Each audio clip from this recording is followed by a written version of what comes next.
So the purpose of this session is to develop an understanding of masking and pathological demand avoidance.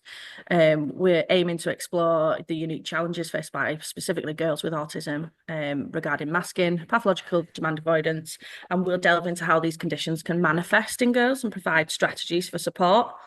If you just see at the bottom of the screen, there's a join at menti.com. I was wondering if everyone would be willing to go onto menti.com on your phones and use the code 1389661. The question on that is, what's your understanding of autism? So it's just a really good place for us to start, because we're expecting 100 delegates this morning, so we can't go around and do introductions and get to know everyone's background. So it's just a really good visual for us to see what everyone's understanding is.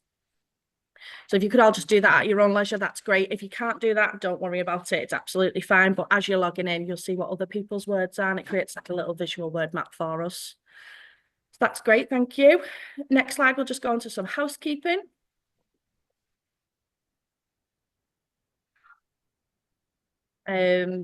What is a training session over Zoom if you do not have some technical issues as well? So the aim of this session is that we will deliver some really good training. Please bear with us if we do have technical difficulties. We are used to doing this sort of thing face to face. But by the end of this session, we hope that you will have an understanding of the characteristics of pathological demand avoidance, how this can present in children, including demand avoidance, anxiety-driven behaviour and masking, recognise the impact of masking, how that can affect someone's emotional well-being, behaviour and relationships, not only at home but at school as well, and provide some practical strategies to reduce anxiety, build trust, foster engagement, all that sort of thing. So we're going to ask for everyone to keep cameras off. If you need to go and take a phone call, obviously you answer your doorbells, whatever you need to do.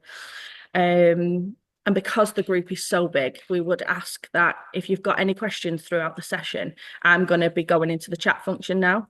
So if you would like to drop us a question, you can do that throughout the session and I will be answering as much as I can. If you're not comfortable with the chat function or you're unable to use that side of things, if you wait till the end with your questions, write them down. We do have a slide at the very end where people can ask questions and turn mics on. We have received a lot of questions as well from yourselves. So what we're going to do with those is we're going to get as many answers as we can to them and put that together and send that over to, I think it was Sarah, by the end of play tomorrow. So yeah, that's us. And Lauren and Johnny will now take you into the actual session. Thanks. Of autism in girls. So as with autism for any person, it impacts the social communication and behavioural differences, the sensory system, all the sensory influences that impact the behaviour. Girls do have a unique presentation of ASD with different symptoms, and this leads to a delayed or missed diagnosis. They have challenges within social communication and can show bigger challenges with the social interactions than boys, and they have varied strengths and interests. A lot of the strengths and interests can be seen as more typical, which may also be why there may be a delay or misdiagnosis.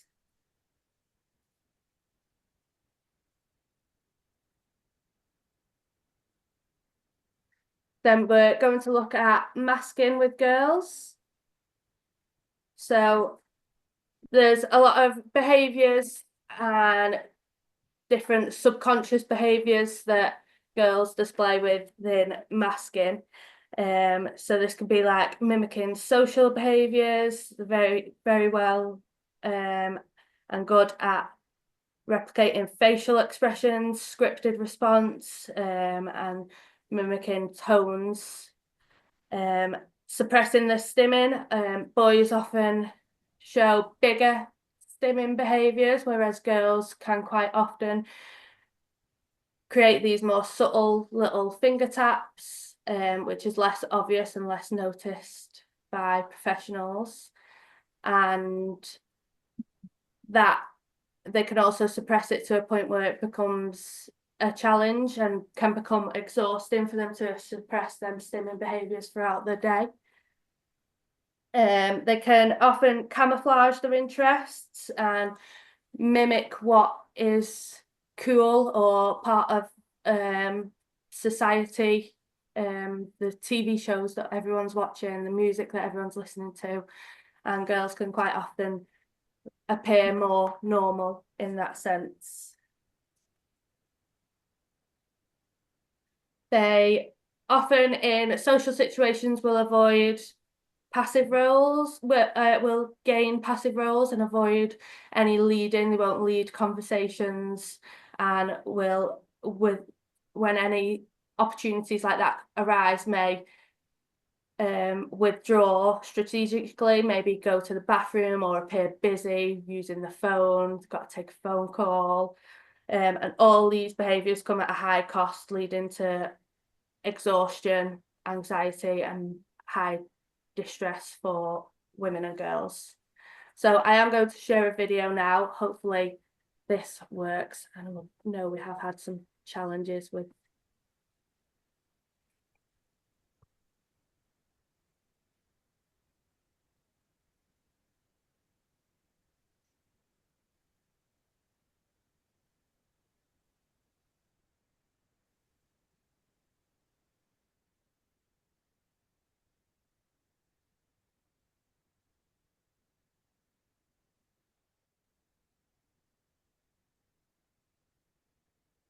Well, firstly, I always felt acutely different than everybody else. So I was always trying to cover up, always trying to fit in and blend in with everybody else.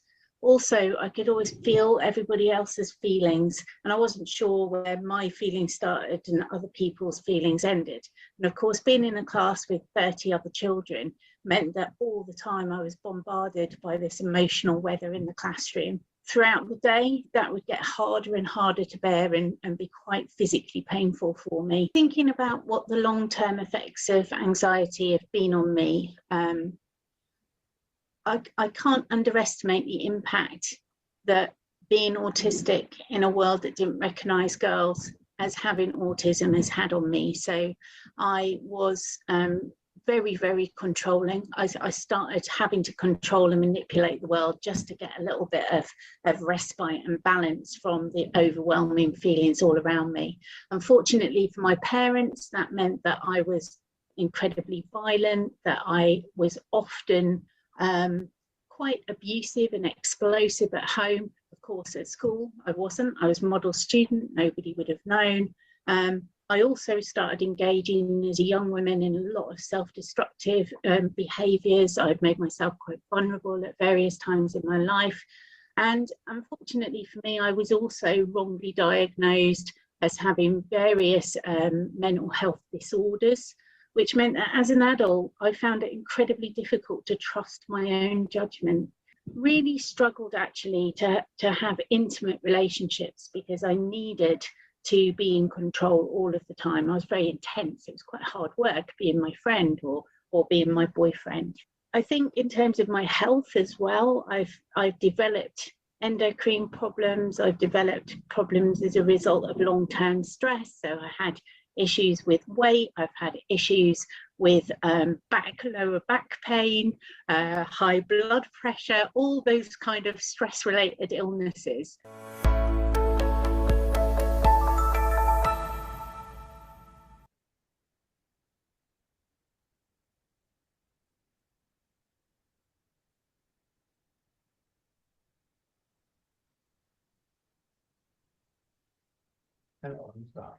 So that was just a video from the Autism Education Trust. Later we will show you the website that have lots of resources and useful information that you can gather.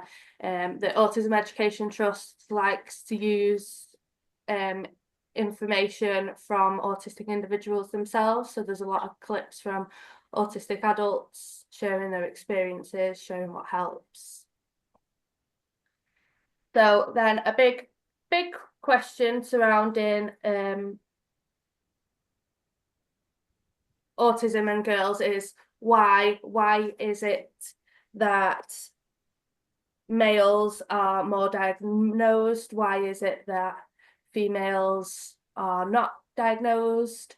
So these are all theories, and research and knowledge changes constantly surrounding the autism research, and some theories may not reflect how we think of autism today, but here are just some theories surrounding. So it's potential that there's an extreme male brain theory, which focuses on the effects of fetal testosterone on male development, the challenges that women and girls face due to masking and that causing misdiagnoses, a range of biological factors, the assessments. So there's a big theories around that autism assessments may be less sensitive to female autistic traits, and a potential female phenotype. In other words, autistic women and girls have characteristics that don't fit with the traditional profile of autism.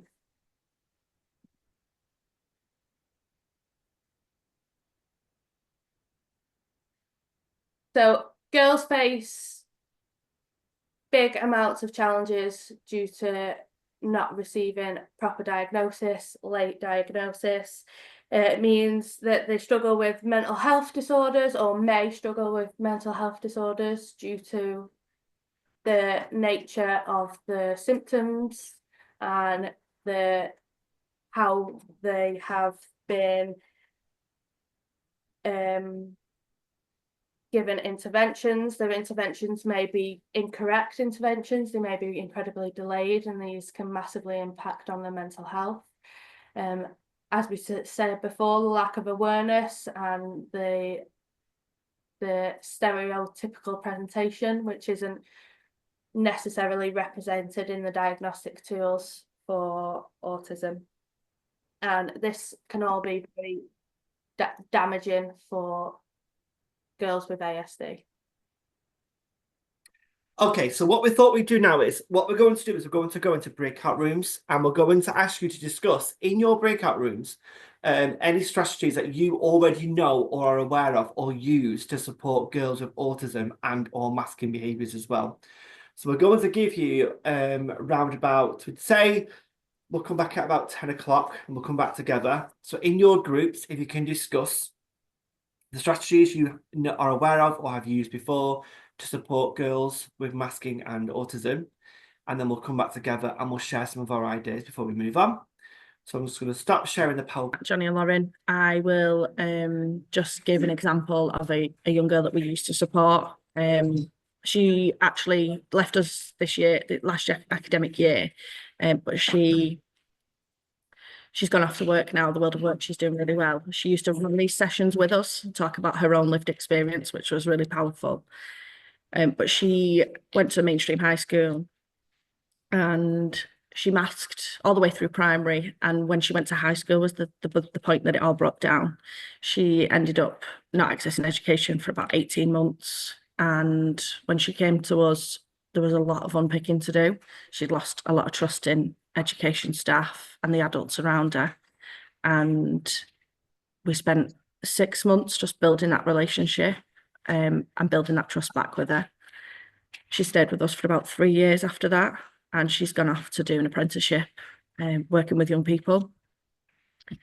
So it can be really powerful being in the right setting at the right time for young people, specifically girls who mask.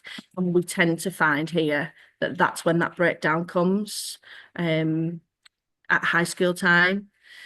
So yeah, we use the zones of regulation as well. What we find with the young people that we support is sometimes they don't like to use the words happy and sad and angry. They can have negative connotations, so using the colours is really beneficial for them.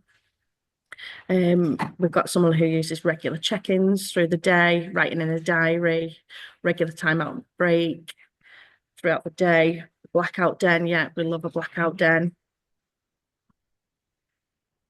The strategies that we used with the young girl that I was talking about, we had a task planner, which we can share at the end of this session. And she was a very able young girl. She was very academic, but it was a confidence and self-esteem. So we gave her a task planner every day, and it was like a whiteboard. And she would write on the front 3 things that she was going to get done that day. So we just gave her back that control over her education, under our guidance and direction. That task planner worked really well, but we did a lot of work on her confidence and her self-esteem. And then she was able to accept that this is who she is, and that's enough, and that's good enough. And she was really confident once she left us. Weekly planners are visible, they're great, yeah. Taking the pressure off is really important. We find that once you've removed that barrier, especially in education, there's so many demands in education, there's so many expectations, but once you remove that and you just start focusing on relationship and being in a good mental space, then education comes second to that.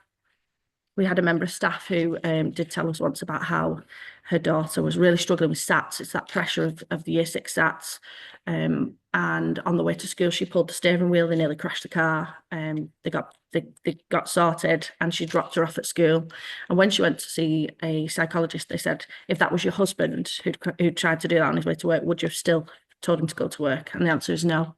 So it's really reducing those expectations of what we have for young people as well. I often find that we strive for this perfectionism in children that's just not realistic, because we can't meet those guidelines ourselves. Or so it's making sure that they're where they need to be. But if they're not ready to learn, if they're not ready to do a task, it's okay. We'll just wait. What's the rush? It's this societal pressure that we put on ourselves as educators and parents as well. Have you got anywhere, Lauren and Johnny? Have you got breakout rooms? You're on mute. Breakout rooms. The breakout rooms aren't working, unfortunately. No. So we're not going to be able to go into breakout rooms during the session. So we'll just adapt as we go. We have got another breakout session booked in, but we'll just adapt that. We've got Leah there, listen to people's feelings rather than minimise or redirect to reduce demands. That's absolutely amazing. What we try and do with people's feelings sometimes is we try and like negate them sometimes. So you shouldn't be sad, but what we should be saying is it's okay to be sad. You should go through those emotions all day. It's okay to be angry.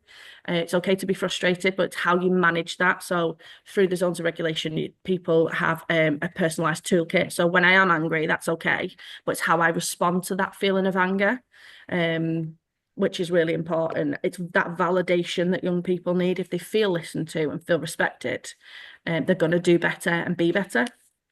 Prioritising mental health and family wellbeing over physically attending high school, absolutely. When that young girl came to us, she was 5'10" and 4.5 stone. She was that anxious she couldn't keep the food inside her body.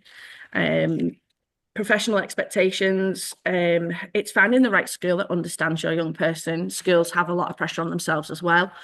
Attendance is a big one. But I think if you can have those meetings, the team around the child, as soon as you see an issue, that trust is not broken, nowhere near as much, it's nowhere near as fractured, and it's a really good starting point to say, right, we've seen this straight away, and school, we need to do something about this. This is going to be a school refuser if we don't start now. Pre-teaching at home, so they're aware what they're about to see in the classroom. A lot of decompressing, lights, weighted jackets, weighted equipment, yeah. Sensory can take hours, but being there after the time, so they do have time to speak and discuss everything. Listen and direct to zones of regulation, yes. And what we all try and do, I know that I've been guilty of this in the past, is when we have a young person who's struggling with something, I always want to fix it in that moment, and I might be saying, well, tell me what's wrong, tell me why you're angry. In that moment, that young person generally needs absolutely nothing. They need to just feel that feeling and no one to be trying to fix it. They don't need anyone to be trying to take that feeling away or minimize that feeling. They just need someone to be there, which can be really difficult as the adult when you're trying to, you want them to be happy as much as possible.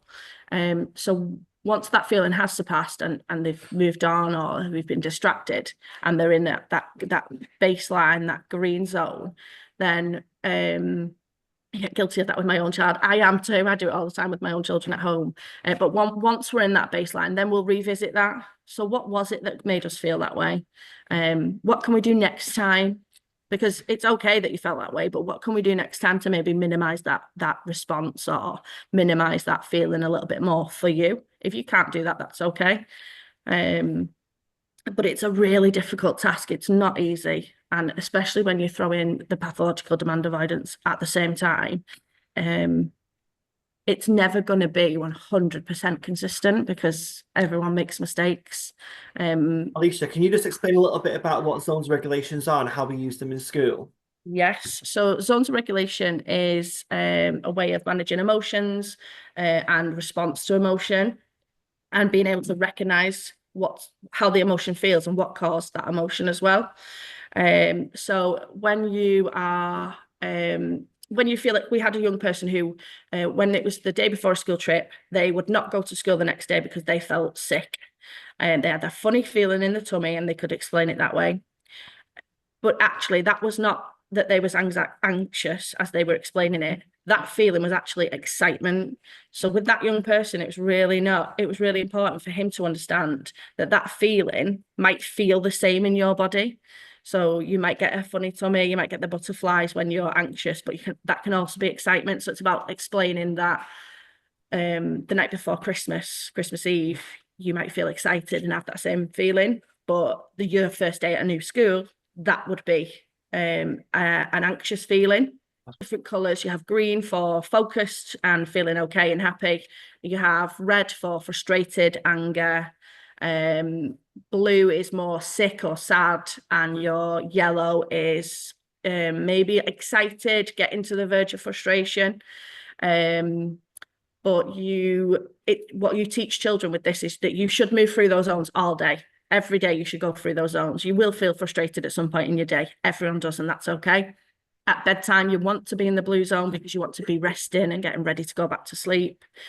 When you're we will not ask a child to do any form of education unless they're in the green zone, because that is when they are focused and actually going to have impact on their education. If they're yellow or red or blue, we're not in a space to learn, just the same as us as professionals, us as parents. If we're not feeling great, we're less functional. We're not going to be able to go to work sometimes because we're not feeling great. And we treat the children the same. So when you use the zones of regulation, you start with just colours and you start with the odd word. Then you start building up your bank of words within those colours. And then you move on to a toolkit. So it's about how then you manage that emotion. So you might use, we have a young man who uses Lego. So he has a red board at the bottom, blue, yellow, then green, and he has a figure. So he moves his figure up and down. There's key rings of emoji faces, that they can show. Yeah, I think the difficulty with the mainstream classrooms, here, we've got a slide here on zones of regulation. So you can do it like this, your pictures with the faces on, they could be superheroes. It should be very personalised to each young person. There's not a one size fits all response to it, and it's just about saying that that's okay, no matter how you feel throughout the day, it's absolutely fine. It's just how we manage that afterwards. Mainstream classrooms can struggle with so flashcards are great. So we have lanyards. We can send copies of these out at the end as well. So we have red for we're good, we're happy. We've got green, sorry. We've got red for stop. And then we have little zones cards as well. So for young people, when they get into crisis or who do not have verbal language, they can use these to let us know how they're feeling. And then on the back, so it says on the front, I feel. And then on the back, it says, I can. So when I feel like that, I can take a drink, I can listen to some music. And again, they can be individualized to each young person. I think that's really important because what calms me might not calm Johnny or Lauren, or what gives me a burst of energy will be different for somebody else. So they're really good and really useful, and we can send them out. And I think that if you have got a young person who is in a mainstream school, it would be really good to send them these. But we do offer going out to schools and offering training as well. So if that's something that anyone's interested in, you can get our details at the end, and we can offer that to schools as well. Anyone else for any strategies? Perfect. If you have any more strategies you want to talk about, any more questions, please do put them in the chat. And Alicia will do her best to answer those in the chat. And then we'll come back to Alicia later on and she'll answer some questions live for us as well. So I just quickly added this slide in because it came up during the discussion with Alicia about the zones regulations. But as Alicia said, we can send more information on after the course today to you all about zones regulations, and we have got some resources we could share as well. But it is a fantastic resource, zones regulations, and we use it as a whole school approach for all the young adults and students we work with. So coming back to our PowerPoint, I'll just catch myself up to where I was. So we were just discussing strategies for supporting girls with autism and masking behaviours. And I want to just share some of the things that we think are important to be aware of, all those things we talked about, and plus some of these things as well. So open communication, so creating a safe space for open communication and encouraging girls to share their feelings and challenges. It's really important that after any behaviours or before, or even highs, lows, anything that's happened, is given that a young person time to communicate how they felt about that and validating their feelings for them and validating the challenges that they face. Again, zones regulations, going back to that, is a really good tool to use for open communication. And you can go back to that and say, how did you feel at this time? How did you want to feel?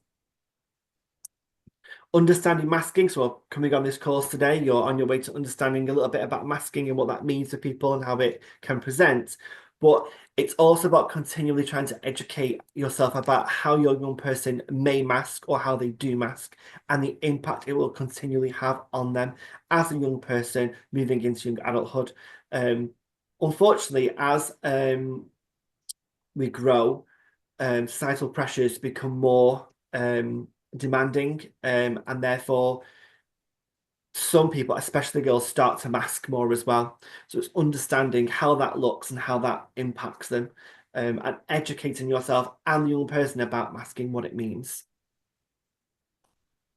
Accept and validation, which we touched on a lot, is fostering a sense of acceptance and belonging. The more conversations we can have with our young people, our young adults, about the challenges they face with their autism and with their masking, if they are masking, and when they mask and why they mask, and have them to understand and accept that that's okay, it is validation they will need to help them move forward. Because all masking, we all mask to some degree. Yeah. So I will mask in my job in school as a deputy head. I will hide certain parts of my personality in school because I'm being a professional and that's my role. So I'm masking some of my personal traits to make sure that I am being professional in school. I can do that and regulate that quite well myself. The difference is with people who have got autism, when they are masking, then we're trying really hard to stop something that's so natural that they're trying extremely hard to do that. So to accept and validate that is really important. And skill development, encourage the development of coping mechanisms and communication skills to help girls manage their emotions and navigate social situations. All the things you talked about there in the chat are great examples of how we can support the girls with autism and masking behaviours. So now we're going to move into something we call PDA. Some of you may be aware of what PDA, some of you won't be aware of what PDA is. So PDA is pathological demand avoidance, which is a diagnosis that is rarely seen as given to young people, young adults. There are some people we've worked with in school that have had a diagnosis of PDA. But there's many young people we work with in school that have PDA traits.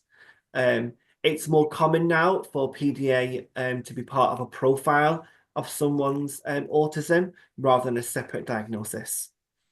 And PDA is the extreme avoidance of any kind of demand. So people with PDA cannot handle any demand, even if it's a positive demand for themselves, and general expectations and general routine. So the demand to attend school, the demand to brush your teeth, the demand to go to bed on time, the demand to eat when your body tells you you're hungry, the demand from your body can also trigger an avoidance. And then down to the day-to-day being asked to do things by somebody else, that demand is too high. And again, this is a spectrum, and it can depend on where the person is with their emotions and mental state, and it can also depend on the strategies that they're able to have to use to help them with the demand avoidance. It's control and independence. So PDA often involves a strong desire for control and independence, making transitions and changes challenging. So if we are having any people in school and they have PDA avoidance, PDA tendencies, and we have to be very aware of all the demands that we're going to put on that child that are intentional just because of school, such as going to the lunchtime at your designated slot, going outside for your break, perhaps wearing a uniform, Just doing your lessons, just all the things that happen in school for mainstream are all demands that someone with PDA may not be able to handle. And we have to be aware of them, and they will face challenges in those larger aspects and also the small day-to-day in class things as well. Lauren, you were going to say something, sorry. just like the teachers, they are Yeah. seen as like a powerful controlling person, which can be automatically just a barrier straight away. Just that someone is called a teacher, just that school is called a school. We've had many students that we may not call a school, we call it Bright Futures, so that it's not seen as the school, because that in itself is a demand. Yeah. So with PDA, it can cause individuals to have difficulty with social interactions, and it may be inconsistent or challenging. And people with PDA often have vivid imaginations and are talented for creative expression, which can be channeled into positive outlets. So how we support people who have PDA. There's lots of strategies out there, and they're all very individualized. I'm going to go to Alicia in a minute because she has a great example of a young person we worked with previously who PDA strategies worked for really well. But some of those just include offering choice. So by offering a choice, you're giving back control to that young person. So if you want them to complete some maths work, or you want them to clean their bedroom, or they want them to have their lunch, you can say, do you want to do your maths work? Do you want me to help you with your maths work, or do you want to do it independently? Do you want to clean your bedroom before lunch or after lunch? And offering those choices gives them back some control, and that can go some way to help them regulate those demands a little bit more. But if I just shoot to Alicia, are you okay, Alicia, to talk a little bit about Yes. the young adult we had in school and how we helped support him with that? Yeah. So this young man was not diagnosed, and I don't feel that you would need a diagnosis, and obviously diagnosis cannot it's not a thing now for pathological demand avoidance. It's just a part of autism, can be a part of autism. So the young man that we supported, he was physically aggressive all day, every day, struggled with everything. He also struggled when there was no demands on him or structure or routine. People often think that people with PDA are striving for control in every area, but too much control can also be an issue for people with PDA's, our experience. So he hated the word art. So if you said, right, it's time for art, we'd have a major crisis. But if we said we're going to do an activity, it was still an art activity, he could manage that. We actually turned his life around. His family have given some really nice feedback. So he was about 10. He'd been excluded from mainstream primary at the age of 9. Before that, he was just sat outside the head teacher's office, so he wasn't really accessing education. Before he left us after 8 years, he ended up being student council leader. He did everything that anyone could do in a school. The specific strategies that we used for that young man would be things like we'd use a diary to speak to him. So if he was refusing to shower at home, for instance, then we would say, or that one of the teaching assistants was really struggling. They didn't understand personal hygiene rules and routines. So you'd be indirectly talking to the young person through the diary. That was really good. So he would then write back in the diary as well about the teaching assistant's day and if they've been good or not good. A lot of the time it's about putting the anxieties or stress onto someone else. So if you can do that, that'd be really beneficial. We would never say, would you like to come and do your maths? Because the answer to that would always be no.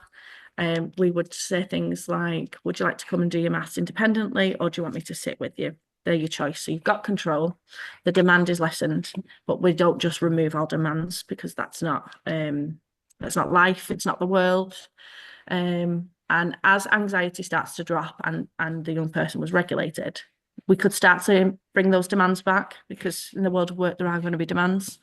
And it's about him being regulated and being calm. So he would just say to me, can we go out into the garden? And I would say, yes, put your shoes on.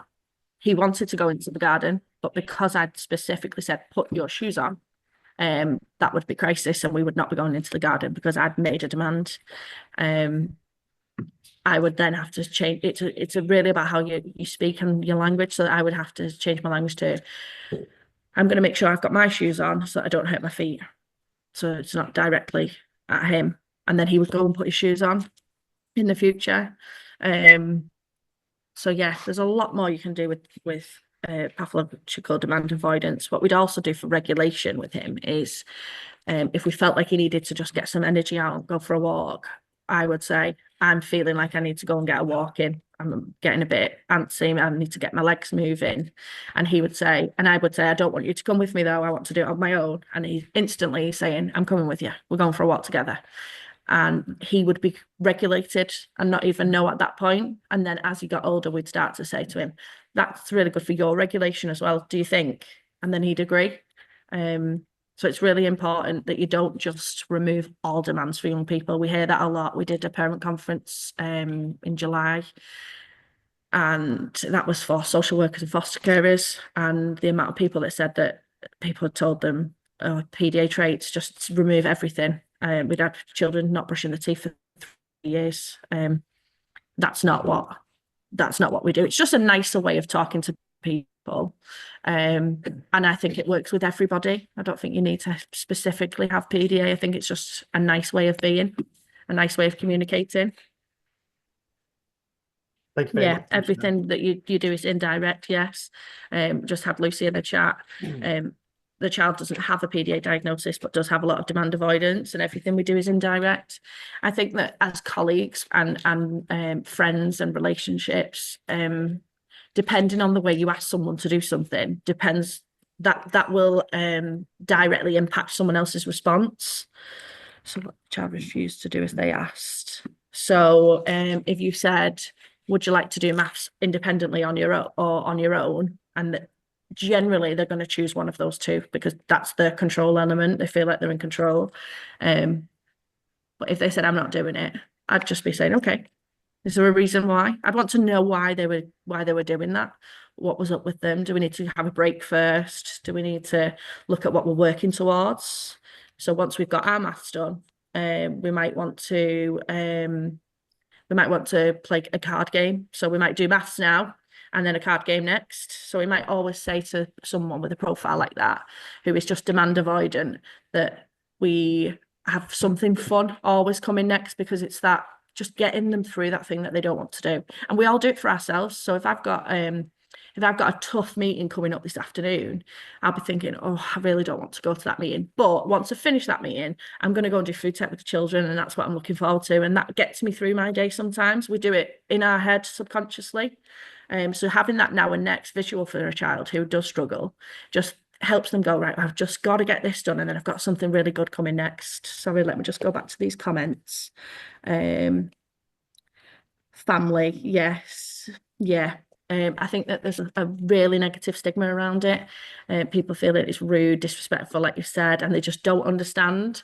But I think that if they could see the impact that just using those strategies has on a young person, then I don't know how you could argue that, because the impact is huge. We do run sessions as well for families. So we have got a session on the 4th of December. I'll try and send you the details, but we do it for parents, grandparents, siblings. We did one last month as well, just on how you can better understand it and better support family members. That was one of our biggest drives from the people that we've already trained. It was the biggest thing that they needed training in. It's the grandparents who really just don't understand, or a personal assistant. They don't often have the training that we would like them to have. So we do free training every term, and we've done 2 this term.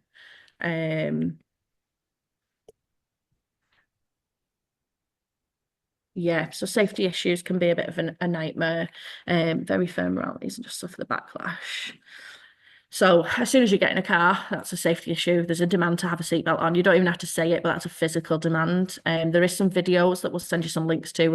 A young adult talks about how getting into that car is the hardest thing for him to do, because that's a straight demand. I think when you come into safety issues, you do have to be firm, and that's just something that you have to learn. That is just a rule that you have to be kept safe, and there's nothing we can do about that. But I would maybe try using like a now and a next. So if you're going out into the community and running away something that they do, have something high impact, high reward, something that they love, to try and keep them on track, or use some form of distraction technique while you're out. I don't know how young this person is, but keeping them focused on something. So how many blue cars are we going to see today? How many Mercedes are we going to see? Let's make a tally if that's something that they're interested in. Giving them a task and a job to do, just to keep them on track with what they're supposed to be doing, so they don't go off to what they shouldn't be doing.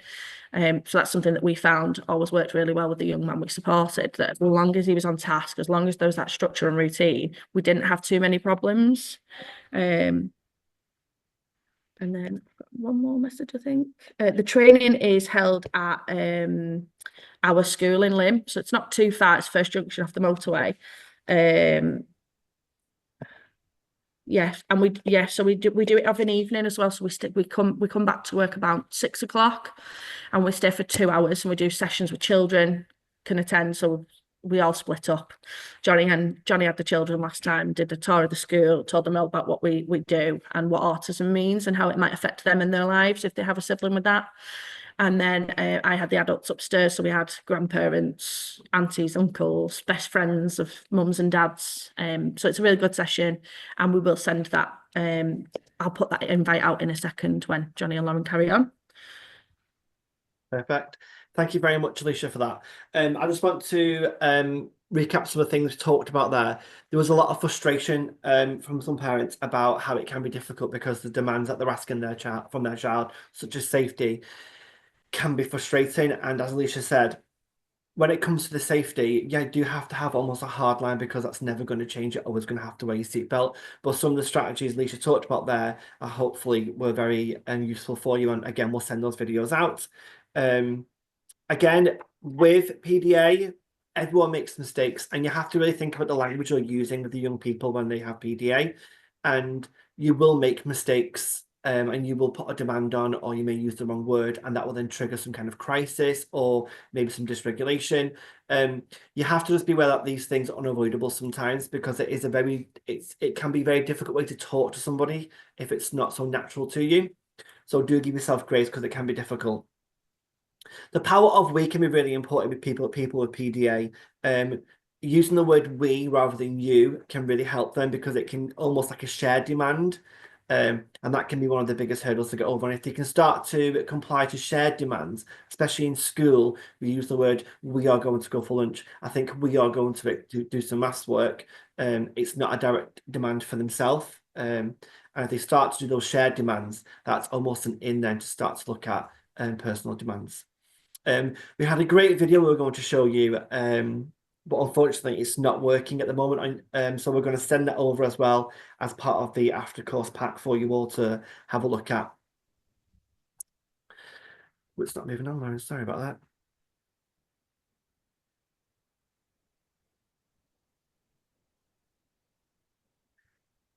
So accommodating the unique needs of girls with PDA. Oh, again.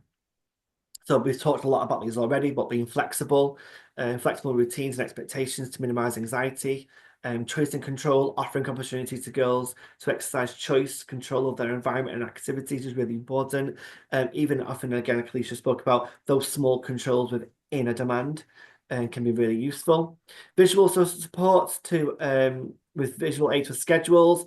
Again, let them know, reminding them that next we're going to do this, next we're going to do this, because that might be a demand within that new activity. And the more they can regulate it's coming, the more chance you've got of them complying to the demand. And again, using those visuals as a now and next for now it's this, but next is this really exciting thing that you want to do, or we're going to do that next. And positive reinforcement, focus on the positive always. Encourage the girls when they have met a demand and how that makes them feel, if they've achieved something that they thought they weren't going to achieve. Positive reinforcement all the time. So now it's come to the time where we're going to look at a case study. Again, we were going to go into some breakout rooms, and it's a shame we can't do that. So what we are going to do is we are going to share the case study with you still. We're going to put it in the chat box for you. On the case study, if you have a read of the case study yourself, take a few minutes to read through, make some notes, and then at the bottom of the case study, there are some questions to ask and to think about. And you're going to think a bit of how we can support this young girl that's talked about in the case study. So what I'm going to do now is I'm going to share this document with you. I'll send it in the chat, and then you'll be able to access it, and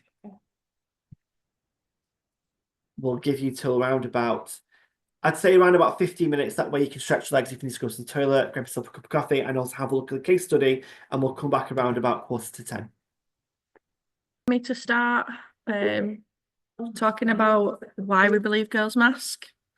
I think Johnny might have said 1:45, so I don't know whether it's a bit too early for people.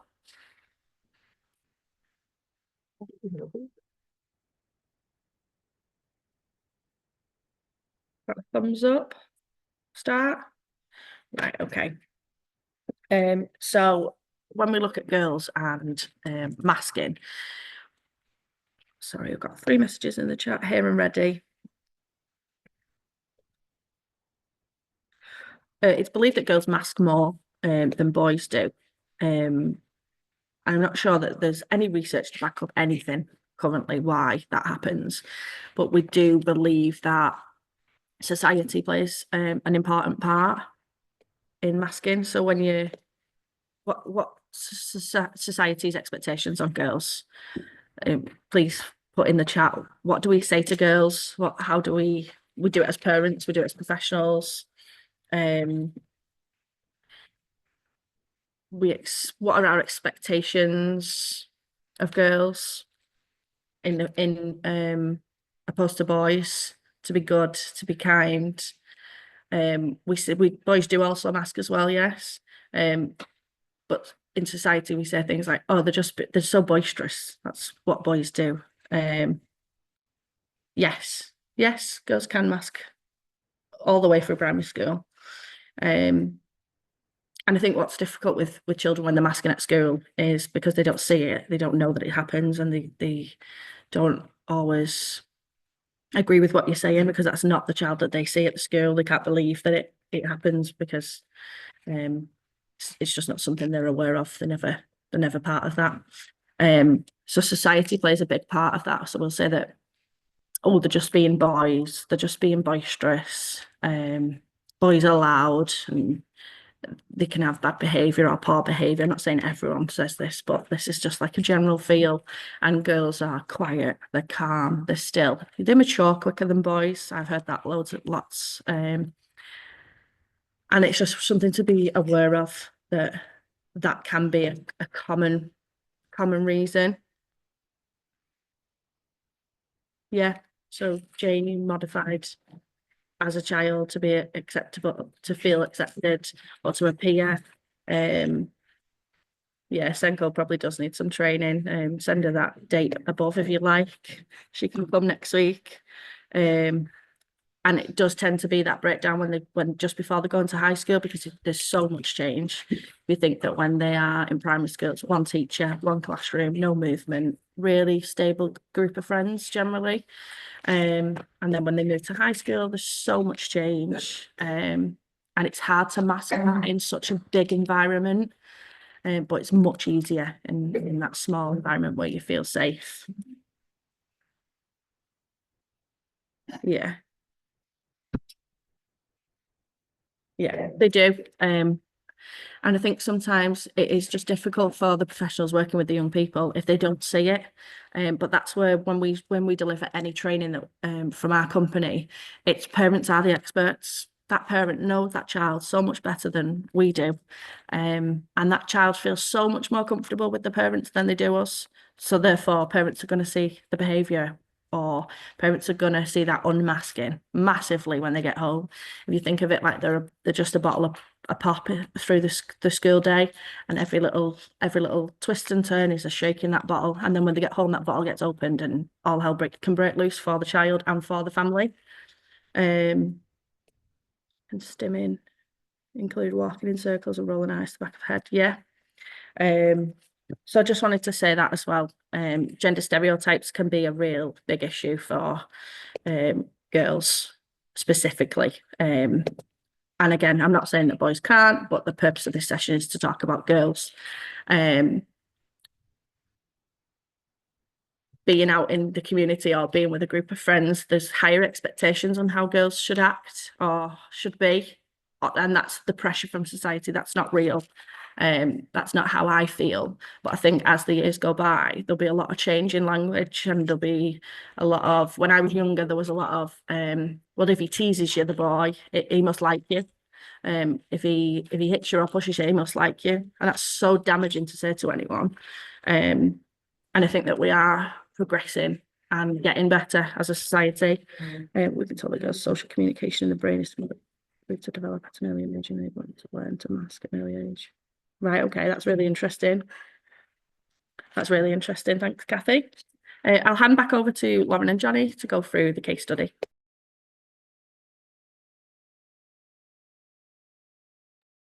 Hello guys, welcome back. Thank you, Alicia, for that. So the case study, I hope you had time to look through it and make some notes on the questions. Does anyone feel brave enough to share anything about the case study, their thoughts, their suggestions, any ideas? If you do, come on your mic and speak. If not, we can do all the talking. I don't think we've got any takers. So let's go through the PowerPoint together then, the case study. So what strategies could you implement? I don't mind speaking. Sorry, just couldn't find my mic button. And I had a pre-typed text message, and I also don't mind being told to be quiet. This is my first ever time coming into one of your training sessions. And I'll just quickly say I'm wowed because I've walked the journey of PDA, and my boys have both got it. They're both autistic, but PDA was how I found out that they were autistic. It was their response to me that led me into the autistic pathway. So I've walked that story with Ella, hence my little text message with my son, because my school had no experience of managing PDA. The child that first presented with it is now in a specialist provision, but with the support of the primary. And we literally walked that pathway of what can we do for him to manage him in school till we can get him into specialist education, where guys like you that I then met know and understand it. So what can you do in mainstream is what I've basically put there. We asked my son to sit down and communicate, because he could communicate with me, like you say, because he can communicate better with his parents. But we wanted to build that relationship with the teachers. So they identified to us where the trigger points were, as you've detailed in Ella's plan, and what he likes, which for him was football. So I can't help but personalize it because it's so personal to me, that story. So basically what happened is I sat down with Jaden with a set of difficult moments in the school day on a sheet of paper, and he helped me to write how he could manage that better. We then took that back. We with him sat down with the teacher, the TA, and we problem solved that with the TA to what the TA could manage in the classroom that would suit what Jaden could manage.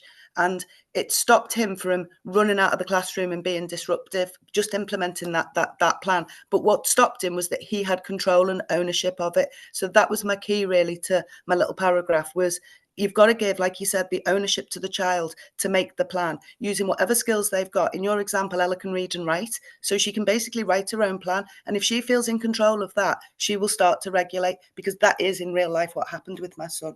Thanks for letting me speak. No, perfect. Thank you so much for sharing. And I think you hit the nail on the head there with, and it's great you did that, is involve the child at every single step of the way, because these are strategies that were put in place for the young person. And if they can have their voice heard at every step, the more they're going to work better for the child. And if the child is saying it and suggesting these things and explaining how they feel and how things could be different to help them manage, the professionals they're working with, such as schools, such as primary schools, perhaps who haven't got the experience they need, are more inclined to try those strategies because they've come from the child, because the child, again, knows what they need. Again, that can be difficult if you have a pre-verbal child who doesn't use much language and can't communicate to the full effect that you'd like them to about their emotions and how they feel. But even using pictures and symbols and cards to express certain emotions at certain times of the day will give them a voice. Exactly that. And I found that information out from a book called PDA. I can't remember the full title. I've lent it to somebody else at the moment. And I took that book into school because that was my first step of my journey, like 5-6 years ago. And I said to the school, I have no idea about this, but all I can tell you is this book sounds like my son. And I would like you to try some of these things. Like I just said, I'm 6 years on from that now. And those techniques are now being used right across the school. And it shocked me, the lack of knowledge and awareness that was in this school, and I've since discovered all mainstream schools, for how to manage this, and the lack of understanding about what PDA is and how to manage it. And as you've said, I've only been able to tell them because I've walked the walk of being an extremely disciplined Plan A parenter to becoming a Plan C therapeutic options giver, which is not a natural format for us to take, because we're all parents who were brought up by being told what to do and how to behave and learning to conform, which we all know has caused those mental health problems. Anyway, I'll shut up again. Thank you. This is brilliant. No, thank you so much for sharing, because it's points of view from parents that we want to hear, because it really drives home the points that we're trying to make within the training. I just want to pick up books. There's lots of books out there for PDA that you can pick up and read. There's lots of articles online. We've got some material that we'll send out, what with Lauren, on PDA. I want to talk about a young lady we've got in school who has PDA. And I was in a meeting, a school council meeting, and she was there present. And we were talking about differences and similarities. And she expressed that to the group that she had PDA, which took me back a little bit, because we know she's got PDA and we have talked about that with this young girl, but for her to articulate in that moment, yeah, I have PDA, was such a huge step. And then I just asked her, okay, what does that mean for you? And she articulated that it just meant that she finds it difficult to do what she's been told, and to follow routines and structures that she's not comfortable with. Which again, articulated beautifully for this young person, was amazing. I was taken back. And then she said, I've got books on PDA at home and I read them. And they were child-friendly books about PDA that she was reading at home with her family that really helped her understand who she was as a person. And I think that's key. If your young person is able to understand their differences, because they're not deficient, they're just different, and that's okay, because everyone's different. And their difference is that they have PDA. And yes, they've got to do some work alongside that, but everybody else who's with them has also got to do the work. So if they can understand that, that it really empowers their voice, because they can say, this is why I'm different and this is the support I need. Does anybody else have anything else to share about the case study or anything we've talked about today? No, that's fine. I think we talked a lot about some of the points within the case study. We've hit them. Again, using lots of the child-led interests was a huge one from the case study, and using those. Thank you, Lauren. I just lost the case study there.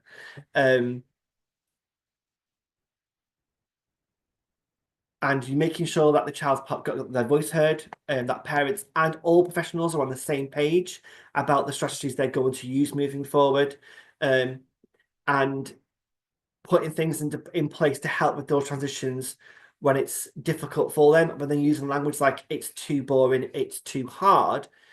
hearing that, but understanding what they mean is they're finding it difficult to comply with that demand. So they'll use lots of different language children about why they're avoiding something, but it's understanding what is it they're avoiding. Is it because it's too difficult, or is it because actually they can do the work, but they're finding it so difficult to comply in that moment to complete that work? Blending into the background was something that Ella did in the case study quite often, and avoiding taking an active role despite being very capable. Again, that all come back down to the masking. So even though she was academically capable and she could join discussions, complete work, contribute to the class, she wasn't doing that because probably what she was finding is in that group setting, she was very overwhelmed. Her essential needs weren't being met, and therefore she wasn't able to regulate herself to then be her true self and articulate. So putting things into place there to help her regulate throughout the day. And there's lots of strategies in place for that, which we can talk about and send some information about for you. But simple things like making sure they've got a sensory diet plan in place to make sure that everyone who's working with a young person, family, professionals, understands the equipment and tools and techniques that can be put in place to help them at certain parts of the day. Sensory circuit, just something we use in school a lot, which is it's like a mini program of sensory, which I'm not expert on, but I know Alicia and Lauren are on that. So if they want to talk about that a little bit, they can. But yeah, I think we talked a lot about the case study. We've covered a lot of the details in there. Also, a big one is focusing on them strengths and them interests. The amount of times that I've done Lion King maths, literacy about trains, because that's what they're interested in. That's what's going to gain their attention for the young people, and also build their relationships, which are so important. If you can have those discussions with the young person about their particular interests, they will be able to build them relationships with you as well, which is really important. Perfect. So here is a quick slide on fostering a supportive environment. Can't see anything on your slide. I don't know if anyone else can. Is it black for everybody? Let me try and share that again then. I can see. Oh, you could see. Yeah. Can we see now? Yes. Perfect, perfect. So empathy and understanding, creating the space for them to where girls feel self and valued and respected. Inclusion and belonging, promoting inclusive belonging, ensuring that girls with ASD feel a sense of community and connection. And it's really important that all the professionals and the family working together have a shared understanding of what it looks like for that child. Celebrating differences is really important.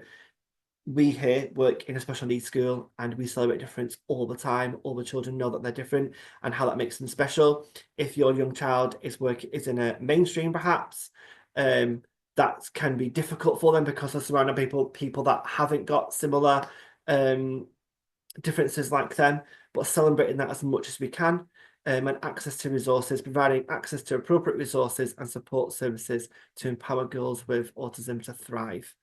And that's it from me. Yeah, that's and I think we're back over to Alicia with any more questions. Thank you. Yes. Just to finish off, I think it's really important that we're not reinventing the wheel here. We're not doing anything that's absolutely exceptional that nobody knows of. It's all just out there, resources, stuff that anyone can be doing. And I think that everyone has said the same in the chat, that it's getting the schools to engage with that, which can be difficult. So we are more than happy to go and support schools. We're very fortunate. We have high staff ratios. We have really small class groups. We don't go above 6, and we tend to have 1-to-1 or at least 1 between 2 in the classroom. So we are very fortunate. Resources are always at hand for us. So yeah, I just wanted to say that. So if anyone's got any questions, please feel free to turn your mics off. Weird is cool in our house. We love weird. If you're not different, then what's the point? Could just use one format, but yeah. Yeah, one plan would be great. There is a 1-page profile that the Autism Education Trust use, and that collates everyone's data together. So if you've got like early help, social workers, CAMS involvement, doctors, so we can send that over as well. And the schools might want to start using that. And And I have put in the chat as well that we have got a session on next week on the 4th of December. I've put the address in and the time. So if anyone's family members do want to attend, or you want to come and see us and have a little tour of the school, then please feel free. And if there's no more questions, I will just let you know. It is free training, yeah. We never charge for our training. We like to make it as accessible as we can. I went on to the Mentimeter as well, and we had some great words on there to describe our understanding of autism. So we had misunderstood, emotional challenges, disability, rigidity, spectrum, good, neurological conditions, communication differences, and challenging. So yeah, they're all great, great descriptive words. So I'm going to stop speaking now, and I'm just going to pop a Google Docs form into the chat. If you wouldn't mind giving us some feedback, that would be absolutely amazing for us. Supporting teenagers along the history of school review by implementing a PDA friendly approach. Yes, we can send some information over for that. I'll just write that down. Here's the link for the feedback. It'd be greatly appreciated because we do want to improve all the time. This is our first time doing it online as well, so we usually do it face to face. So apologies for the struggles with technology.